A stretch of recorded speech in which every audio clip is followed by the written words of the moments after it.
രണ്ട് ആഹാരങ്ങൾ ഒരുമിച്ച് നമ്മുടെ ശരീരത്തിൽ ചെന്നാൽ അത് വിഷമാകുന്നു എന്ന് പറഞ്ഞാൽ നിങ്ങൾ വിശ്വസിക്കുന്നു. എന്നാൽ വിശ്വസിക്കണം, ആയുർവേദ ഗ്രന്ഥങ്ങളിൽ നമ്മുടെ ആചാര്യന്മാർ എഴുതി വച്ചിരിക്കുന്ന നമ്മുടെ ശരീരത്തെ സംരക്ഷിക്കാൻ വേണ്ടി പറയുന്ന ആയുർവേദത്തിൻ്റെ വിരുദ്ധ ആഹാരങ്ങളെക്കുറിച്ചാണ് ഞാൻ പറയുന്നത്. പാലും മത്സ്യവും, അത് പാലും മാംസാഹാരങ്ങളും ഒരുമിച്ച് കഴിക്കാതിരിക്കുക. കാരണം പാല് ശീതവും മത്സ്യം ഉഷ്ണവുമാണ്. ശീതവും ഉഷ്ണവും ഒരുമിച്ച് ചെന്നാൽ നമ്മുടെ രക്തത്തെ മലിനമാക്കുകയും കാലക്രമേണ നമുക്ക് സ്കിൻ രോഗങ്ങൾ ഉണ്ടാവാൻ സാധ്യത വളരെ കൂടുതലാണ്. സോറിയാസിസ്, വെള്ളപ്പാണ്ട്, സ്കിന്നിൽ ചൊറിച്ചിൽ, അങ്ങനെയൊക്കെയുള്ള രോഗങ്ങൾ.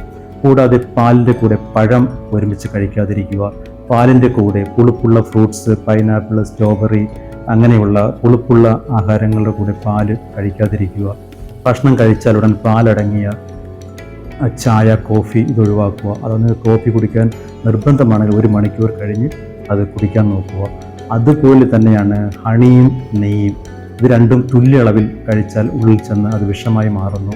അപ്പോൾ ആയുർവേദത്തിൽ ചില മരുന്നുകളിൽ ഈ ഹണിയും നെയ്യും ഒക്കെ ഉപയോഗിക്കുന്നുണ്ട്. അത് തുല്യ അളവിലുള്ള വ്യത്യസ്തമായ അളവിലാണ്. ഇന്ന് കഴിക്കാൻ അത് നിർബന്ധമാണെങ്കിൽ തുല്യ അളവിൽ കഴിക്കാതെ രണ്ടും വ്യത്യസ്തമായ അളവിൽ കഴിക്കാൻ നോക്കുക.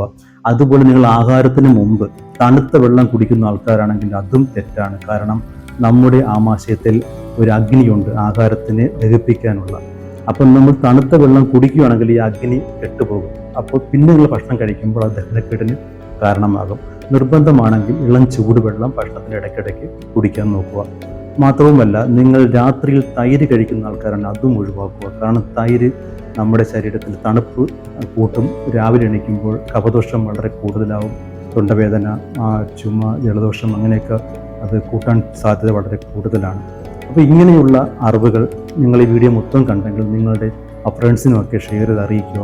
നിങ്ങൾ ഈ വീഡിയോ ആദ്യമായി കാണുകയാണെങ്കിൽ നമ്മുടെ ശരീരത്തിനെയും മനസ്സിനെയും സംരക്ഷിക്കേണ്ട വീഡിയോസ് എൻ്റെ പ്ലേലിസ്റ്റിലുണ്ട്, അതുകൂടി നിങ്ങൾ കാണുക.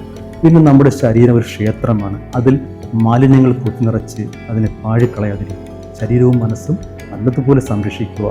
അപ്പോൾ നല്ലത് ചിന്തിക്കൂ, നല്ലതേ വരും.